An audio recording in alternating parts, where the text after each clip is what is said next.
Hello viewers, আসসালামু আলাইকুম। Welcome back to my channel Monbilashi রেসিপিটি। দেখে বুঝতে পারছো আজকের রেসিপিটা কতটা ইউনিক আর কতটা স্পেশাল। এরকম আনকমন সব রেসিপি বানাতেই কিন্তু আমার আজকের এই আয়োজন। আজকে আমি দেখাবো কিভাবে শুধুমাত্র এক কাপ ময়দা দিয়ে আপনি ভীষণ সুন্দরভাবে এরকম একটা ক্লাস রেসিপি তৈরি করতে পারেন। এটা যেমন খেতে মজাদার তেমনি দেখতেও কিন্তু সবাই বেশ পছন্দ করে। এটা কিন্তু সচরাচর সব জায়গায় বানানো হয় না, বিশেষ কিছু মেনুতে এগুলো থাকে। বিশেষ কিছু সময় কিন্তু আপনি এগুলো বানিয়ে নিতে পারেন।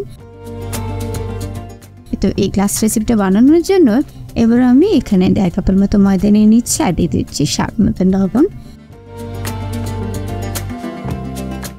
তারপর 2 টেবিল চামচ এখানে আমি তেল দিয়ে ময়দাটাকে খুব ভালোভাবে মিক্স করে নেব।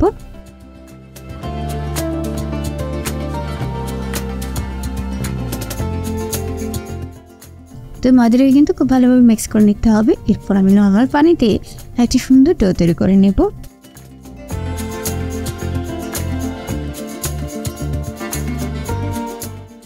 তো দেখতে পাচ্ছেন আমি কিন্তু ডোটাকে তৈরি করে নিচ্ছি।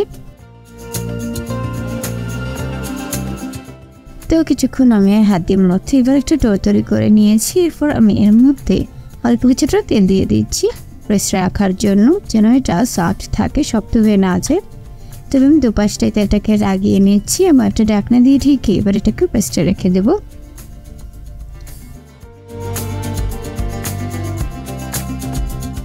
প্রায় আধা ঘন্টা পর ফিরে এসেছি এবং এটাকে রেস্টে থেকে উঠিয়ে নিয়ে আবারও কিছুক্ষণ মথে নিচ্ছি। তারপর এর মধ্যে আমি 2টো লেচি তৈরি করে নিয়েছি এবং একটা লেচি দিয়ে আমি একটা রুটি তৈরি করে নিচ্ছি। তো আমি বেলুনের সাহায্যে রুটিটা তৈরি করে নিয়েছি। এরপর আমি একটা চাকু দিয়ে এর মাঝে বরাবর অর্ধেক করে কিন্তু কেটে নিচ্ছি। তো আপনারা দেখতে পাচ্ছেন এরপর আমি হাতে একটা স্টিলের গ্লাস নিয়ে নিয়েছি। সবার বাসায় কিন্তু এই গ্লাসটা থাকে। তো এর মধ্যে কিছুটা তেল মেখে নিতে হবে খুব ভালোভাবে। তারপর কিন্তু রুটিটা উপর থেকে এভাবে পেঁচিয়ে নিতে হবে। আপনারা দেখতেই পাচ্ছেন আমি কিভাবে কাজটা করে নিচ্ছি। এটা কিন্তু বলার থেকে আপনি যদি খেয়াল করে দেখেন তাহলেই বুঝতে পারবেন কীভাবে কাজটা করে নিতে হবে।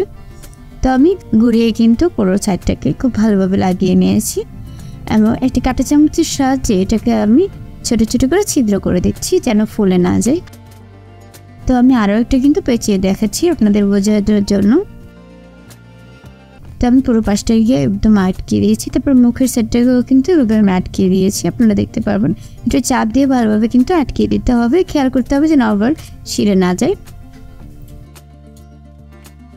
তো এরপর আমি এটাকে একটি কাঁটা চামচের সাহায্যে আবার এটাকেও ছিদ্র করে দেব। এর ফলে তেলে ভেজে নেওয়ার সময় কিন্তু এটা ফুলে উঠবে না, খুব সুন্দরভাবে কিন্তু যে গ্লাসের একটাও শেপ দেওয়া হয়েছে সেভাবে কিন্তু হয়ে যাবে। যেভাবে আমি কিন্তু বানিয়ে নিয়েছি। এবার এগুলোকে ভাজার জন্য চুলায় তেল গরম করে নিয়েছি আর তার মধ্যে কিন্তু এই গ্লাস কাপগুলোকে দিয়ে দিয়েছি। তো এরপর অল্প কিছুক্ষণ পর পর কিন্তু আমি সাইডগুলোকে ঘুরিয়ে ভেজে নেব। এটা কিন্তু অল্প কিছুক্ষণের মধ্যেই খুব সুন্দর একটা কালার চলে আসবে আর এটা ছুটতে শুরু করবে। আর আপনারা কিন্তু কোনো ঝামেলা করতে হবে না, এটা কিন্তু কিছুক্ষণ পর একাই ছুটে আসবে। তো দেখতে পাচ্ছেন এটা কিন্তু এখনই খুলে যাচ্ছে। আমি একটা কাপড় দিয়ে ধরে গ্লাসটাকে সরিয়ে নিয়েছি। আপনারা যে কোনো সাহায্যে কিন্তু গ্লাসটাকে সরিয়ে নিতে পারেন। তারপর আমি ঘুরিয়ে ঘুরিয়ে 2-5টাকে কিন্তু এখন ভেজে নিচ্ছি। আপনারা দেখতেই পাচ্ছেন এটা কতটা সুন্দর একটা কিন্তু গ্লাস শেপ চলে এসেছে। এটা দেখতে কিন্তু ভীষণ সুন্দর হয়ে থাকে আর খেতেও ভীষণ মজাদার। আর ইউনিক রেসিপি বলে যে কোনো অনুষ্ঠান বা মেহমান আপ্যায়নে কিন্তু আপনি এটা সবার সামনে দিতে পারেন। এটা খেতে ভীষণ মজাদার হয়ে থাকে। তো যখনই দুপাশটা ভীষণ সুন্দর কালার হয়ে আসবে তখনই কিন্তু আমি এটাকে তেল ছিঁড়িয়ে তুলে নেব। এবং পরবর্তীতে আরও 2টা আমি এভাবেই তৈরি করে নিয়েছি।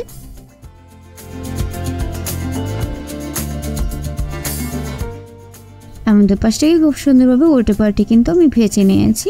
আর যখনই হয়ে যাবে তখন আমি এগুলোকে তুলে নিচ্ছি। আর এই গ্লাস শেপের মধ্যে এবার আমি মজাদার একটা চানাচুর মাখা তৈরি করে নেবো, সেটা আমি কিন্তু এর মধ্যে রাখবো। আর তার জন্য আমি কয়েকটা পেঁয়াজ কুচি করে নিয়েছি আর 2টো কাঁচামরিচ কুচি দিয়েছি। দিয়ে দিচ্ছি একটা শসা কুচি, তারপর স্বাদ মতো লবণ দিয়ে দিচ্ছি আর দিয়ে দিচ্ছি বেশ কিছুটা চানাচুর। তারপর আমি হাত দিয়ে কিন্তু খুব ভালোভাবে এবার এগুলোকে মাখিয়ে নিচ্ছি।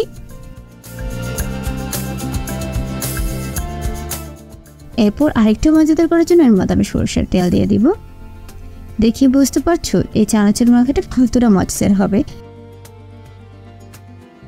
তো চানাচুর মাখাটা হয়ে গেলে এবার আমি নাস্তাটাকে অন্য একটি পেয়ালাতে নিয়ে নিয়েছি পরিবেশন করার জন্য। তো তো দেখতে পাচ্ছেন কতটা সুন্দর হয়েছে এগুলো দেখতে। এবার যে মাঝখানের ফাঁকা অংশটা রয়েছে তার মধ্যে কিন্তু আমি এই চানাচুরের পুরটাকে এবার দিয়ে দেবো। আর তার জন্য একটি গ্লাস শেপ আমি নিয়ে নিয়েছি এবং চামচ দিয়ে চানাচুরের পুরটাকে এবার ভিতরে দিয়ে দিচ্ছি। বন্ধুরা এটা দেখেই কিন্তু খেতে ইচ্ছে করছে। আমার পরিবারের সবাই এটা বেশ পছন্দ করে, আর ইউনিক হওয়াতে সবার কিন্তু খেতে এটা খুব ভালো লাগে। আর এরকম একটা ইউনিক রেসিপি সবাই কিন্তু ভীষণ আগ্রহী হবে খেতে। দেখতেই পাচ্ছেন আমি সবগুলোর ভিতরে কিন্তু চানাচুরের পুরটা দিয়ে দিচ্ছি। এটা কতটা লোভনীয় হয়েছে। তো ভিউয়ার্স, আমি আশা করছি আমার আজকের রেসিপিটা আপনাদের ভালো লেগেছে। আর এমন ইউনিক সব রেসিপি পেতে হলে অবশ্যই আমার চ্যানেলকে সাবস্ক্রাইব করে রাখবেন। দেখা হবে আবারও সব নতুন নতুন এবং সহজ রেসিপি। সবাই কিন্তু সবাই অনেক বেশি ভালো থাকবেন। আল্লাহ হাফেজ।